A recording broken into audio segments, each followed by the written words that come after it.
কেমন আছে সবাই? আজকে আমরা শিখব ডু হয় লুপের ব্যবহার। ডু হয় লুপটা আসলে হয় লুপের মতোই। হয় লুপে যেটা করা হয় সেটা হচ্ছে আগে কাজ করে, আগে কন্ডিশন চেক করে পরে কাজ করে। হ্যাঁ, আর হয় লুপে যেটা হয় সেটা, ডু হয় লুপে যেটা হয় আগে কাজ করে তারপরে কন্ডিশনটা চেক করে। ওকে, তো আমরা একটু হয় লুপটা যদি আমরা দেখতে চাই তাহলে একই রকমভাবে আমরা করতে পারি। হচ্ছে যার স্টার্ট 1 থেকে শুরু। ওকে, প্রথমে কি করতে হবে?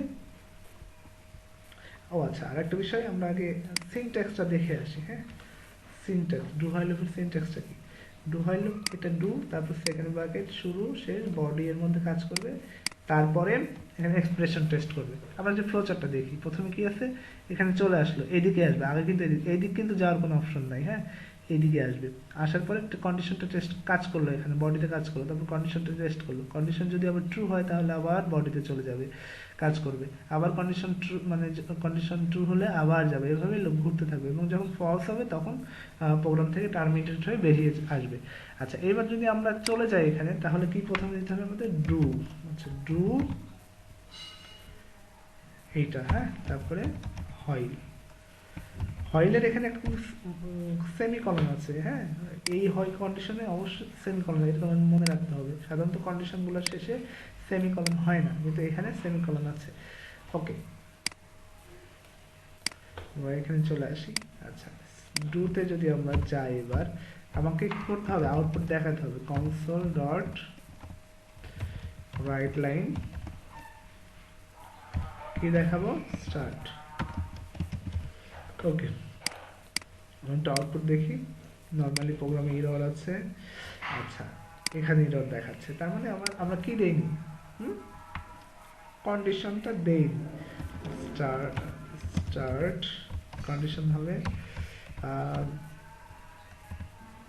15 এর সমান অথবা, সরি, 15 এর সমান অথবা ছোট স্টার্টের মান, যতক্ষণ থাকবে ততক্ষণ কাজ করবে। আচ্ছা, যখন 15 উপর হয়ে যাবে তখন আর কাজ করবে না। ওকে, আমরা একটু দেই, এখানে যাই, এখানে কি হলো? 1 চলতে আছে 1, তার মানে কি আমরা ইনক্রিমেন্ট করিনি, তাই না? আগের মতোই অবস্থা। তাহলে এখানে ইনক্রিমেন্টটা করে নিই, স্টার্ট প্লাস প্লাস। প্লাস প্লাসটা কি, তোমরা আমি ক্লাসে এইটা নিয়ে আমি লেকচার করেছি, ইনক্রিমেন্ট এক এক করে বাড়বে। প্লাস প্লাস মানে এক এক করে ইনক্রিমেন্ট হবে। আচ্ছা, আমরা এবার আউটপুট দেখি। আচ্ছা, এখানে আসছিল, চলে গেছে, তার মানে এখানে আমাকে দিতে হবে কনসোল ডট রিড কি। প্রত্যেকটা সিকোয়েন্স বুঝে বুঝে কাজ করবা, একটা লাইনও অবুঝ হয়ে কাজ করা যাবে না। এই যে 15 পর্যন্ত চলে আসছে, হ্যাঁ, তাই না? আমার এখানে প্লাস প্লাস মানে এটা, আমি যদি এটা দেই হচ্ছে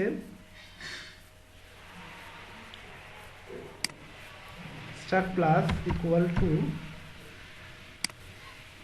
তাহলে কি বেজের সংখ্যাগুলো প্রিন্ট হচ্ছে, তাই না? প্রত্যেকটা কন্ডিশনের ক্ষেত্রে কিন্তু এইটা দেখো, 1 থেকে 15 পর্যন্ত বেজের সংখ্যাগুলো প্রিন্ট হচ্ছে। যদি তোমাকে কখনো বলে যে 1 থেকে 15 পর্যন্ত বা 1 থেকে 100 পর্যন্ত বেজের সংখ্যাগুলো প্রিন্ট করো, তাহলে কিন্তু তুমি এইভাবে কিন্তু করতে পারবে, যে কোনো লুপের মধ্যে। হয় লুপ, ডু হয় লুপ ইউজ করতে হবে এরকম না। হ্যাঁ, যে কোনো লুপের মধ্যে তুমি এই কাজটা করতে পারবে। তো বিষয়টা কি বুঝেছো? আমি একটু আবার আবার দেই, এখানে ভেরিয়েবল ডিক্লেয়ার করেছি ডু, এটা আমরা, এটা ডু হয় লুপ, যেহেতু ডু দিছি, আগে কাজটা করতে হবে। তারপরে এখানে আমি বাড়িয়ে নিয়েছি 2 করে মান। যদি আমি 3 করে চাই তাহলে 3 করে বের হবে, বাড়বে। দেখো 1, 3, 4, 7, 10, 3 করে বাড়ছে। হ্যাঁ, ও আচ্ছা, আরেকটা জিনিস যেটা, সেটা হচ্ছে দেখো 13 আছে, 13 পরে কিন্তু আর 15 আসেনি, কারণ 13 পরে যদি আবার 3 দিই 16 হয়ে যায়, তো 16 হলে তো আসবে না, তাই না? হ্যাঁ, এই জন্য এইভাবে তুমি যদি মনে করো 1 থেকে 10 পর্যন্ত সংখ্যাগুলো শুধু জোড় সংখ্যা করবা, তাহলে কি হবে? তাহলে 2 দিয়ে স্টার্ট করলা, তাহলে কত করে বাড়বে? 2 করে বাড়বে। হ্যাঁ, এই যে জোড় সংখ্যাগুলো আসলো, তাই না? যদি জোড় সংখ্যাগুলো চাও তাহলে এটা, যদি বেজোড় সংখ্যা চাও তাহলে তো দেখা যাবে। ওকে, তাহলে এইভাবে তোমরা কাজ করো এবং কমেন্টে জানাবা ক্লাসটা কেমন লাগলো, প্লাস বুঝছো কি না। হ্যাঁ, না বুঝলে কোথাও যদি কোনো সমস্যা হয় আমাকে অবশ্যই জানাবে। সে পর্যন্ত সবাই ভালো থাকো, সুস্থ থাকো। ওকে, আল্লাহ হাফেজ।